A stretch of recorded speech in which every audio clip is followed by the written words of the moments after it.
Iran Israel जंग की आंच अब पाकिस्तान तक पहुंच चुकी है। दुबई में 2 पाकिस्तानी नागरिकों की मौत हुई है, जिसके बाद से शहबाज शरीफ के इस पूरे मामले में एंट्री हुई है। पाकिस्तान के प्रधानमंत्री शहबाज शरीफ ने भी इस पूरे मामले पर बयान दिया है और उन्होंने अपने बयान में साफ कह दिया है कि इस मौत ने उन्हें झकझोर दिया है, दुखी है वो। पाकिस्तानी प्रधानमंत्री शहबाज शरीफ ने कहा कि दुबई में मिसाइल के मलबे से 2 पाकिस्तानी नागरिकों की दुखद मौत से मुझे बहुत दुख हुआ है। यूएई में हमारे डिप्लोमेटिक मिशन दुबई अधिकारियों के साथ संपर्क में है ताकि सभी जरूरी मदद दी जा सके और वापस भेजने की प्रक्रिया को आसान बनाया जा सके। दुख की इस घड़ी में हमारी संवेदनाएं दुखी परिवार के साथ है।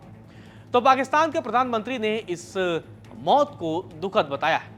गौरतलब है कि ईरान के हमले की शुरुआत के बाद से ही यूएई ने कुल 221 बैलिस्टिक मिसाइलों का पता लगाया है, जिनमें से 205 को नष्ट कर दिया गया है, जबकि 14 समुद्र में गिरा दी गई है और 2 मिसाइलें यूएई में गिरी हैं।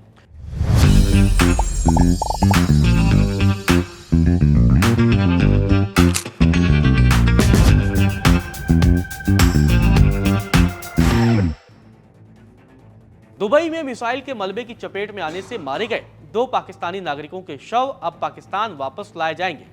इस पूरे मामले में पाकिस्तानी प्रधानमंत्री शहबाज शरीफ ने हस्तक्षेप किया है।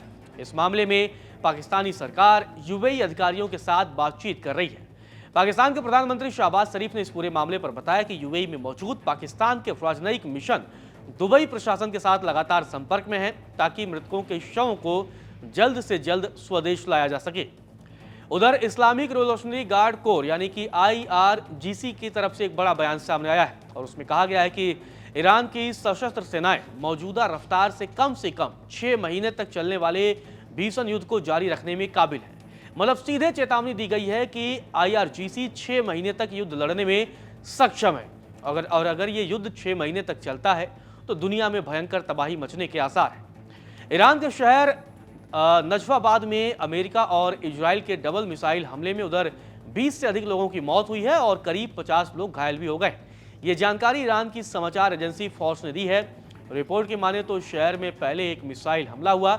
इसके बाद जब बचाव कर्मी और स्थानीय लोग घायलों की मदद कर रहे थे, तभी कुछ ही मिनटों बाद उसी जगह पर दूसरी मिसाइल गिर गई। इसके बाद से अब देखते ही देखते लगातार ये युद्ध अब भयानक होता जा रहा है। तो दूसरी तरफ अब इस हमले में 2 पाकिस्तानी नागरिकों की मौत भी हुई।